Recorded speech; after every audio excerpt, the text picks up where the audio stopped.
Last month, it was reported again that private property price index went up by 3.2% quarter-on-quarter, and this has happened for the 12th consecutive quarter since COVID hit Singapore in January 2022. 10 years ago, the average household income in Singapore was $7,800, and the 3-bedroom condominium cost an average of $1,100 per square feet in the outskirts of Singapore. Fast forward to today, while the average household income has risen to $10,000, the average household prices in the OCR region have more than doubled and is now priced at $2,000 per square feet. In this video, I'm going to talk about questions that have been asked again and again. Is there actually a property bubble in Singapore? Hi guys, I'm Rodney here, a realtor in sunny Singapore and part of J&A Real Estate PropNext. My team and I have sold over 1,688 homes in the last 2 years, and we have also advised countless investors and home buyers in their property purchase. Some of them have secured undervalued homes that hit up to 100% return equity in a very short time. So if you do have any real estate needs, you can contact me in my information down below. And now, let's head on to another episode of my e-newsletter. Let's go! So what is a property bubble?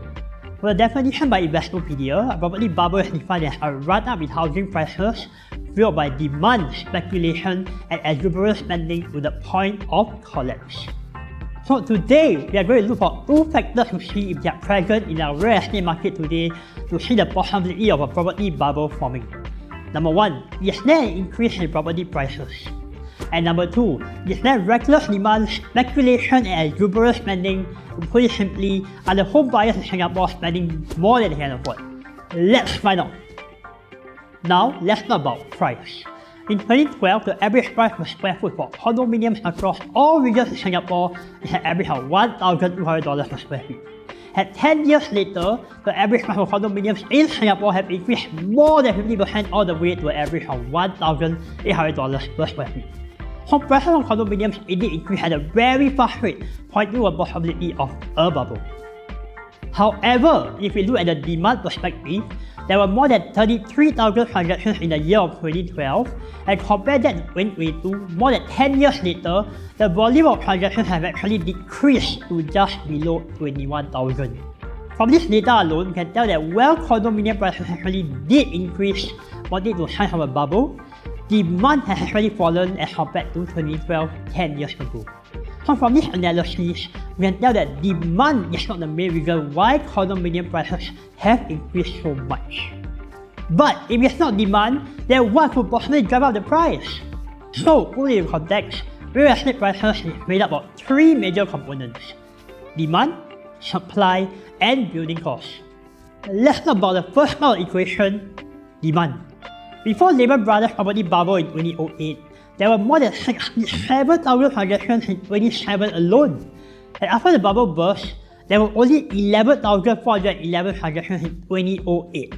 And since the market recovery, 2011 saw more than 29,000 condo transactions, and 2012 saw more than 33,000 condo transactions in that year.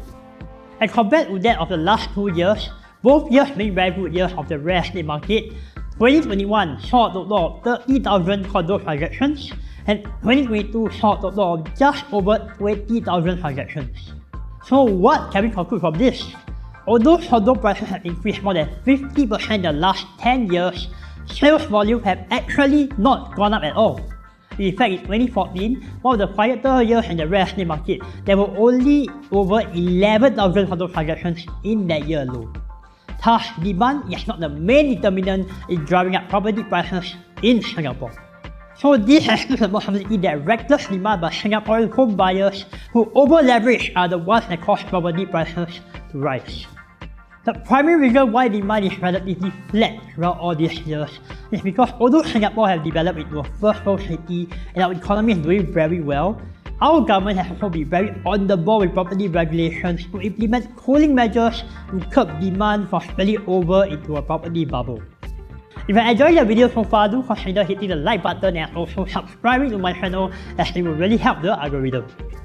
And the next element we are going to look at is supply. Is the lack of supply the main culprit for Singapore rising property prices? Let's find out.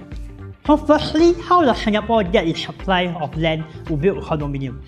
Supply of land actually comes from Singapore government, who release land through GLS, which is a short form for Government Land Sales.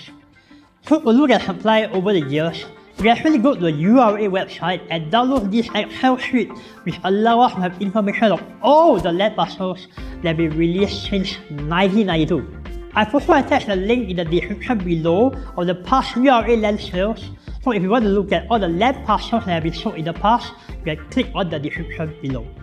So now, let's break down the supply of government land sales over the past 10 years starting from 2012. For the first 5 years from 2012 to 2016, there were a total of 46 residential sites, spanning a total of over 1.8 million square meters of gross floor area. Compare that to the year of 2017 to 2022, there were only 42 residential sites with a total of 1.5 million square meters of gross floor area being released for the GLS. So, there's 300,000 square meters of GFA difference between the available land sales from 2012 to 2016 as compared to 2017 to 2022.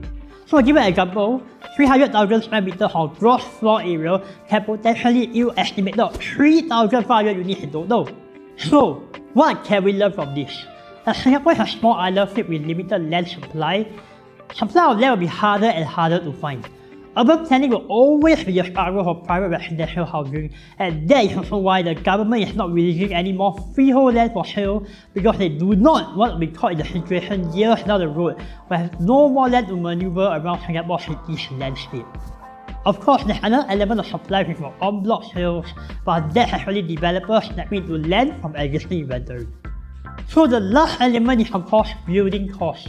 So what exactly is building costs? So unlike the stock market, real estate market is very different because real estate is actually a tangible product. Unlike stock prices which are primarily ruled by demand and supply, real estate needs to be built and there will be a cost to actually create real estate. To put it simply, we can actually break down building costs into 3 main elements: raw materials, land, and also manpower.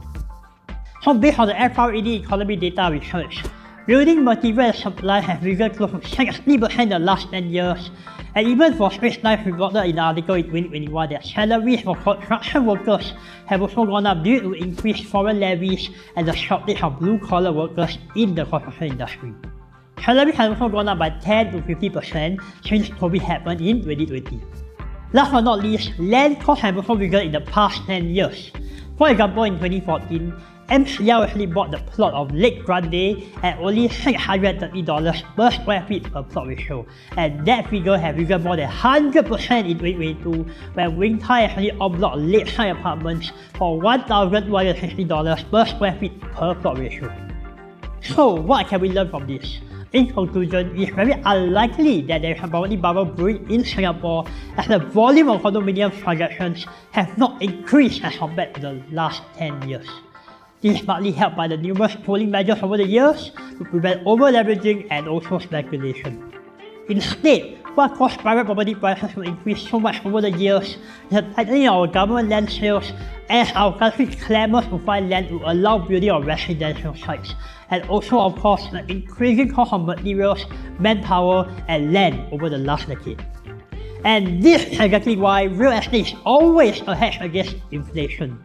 Alright, so we have come to the end of the e-newsletter. If you feel that this video has provided value to you in some way, do consider subscribing to my channel and hitting the like button as well. If not, I'll see you in the next video. Take care and bye bye.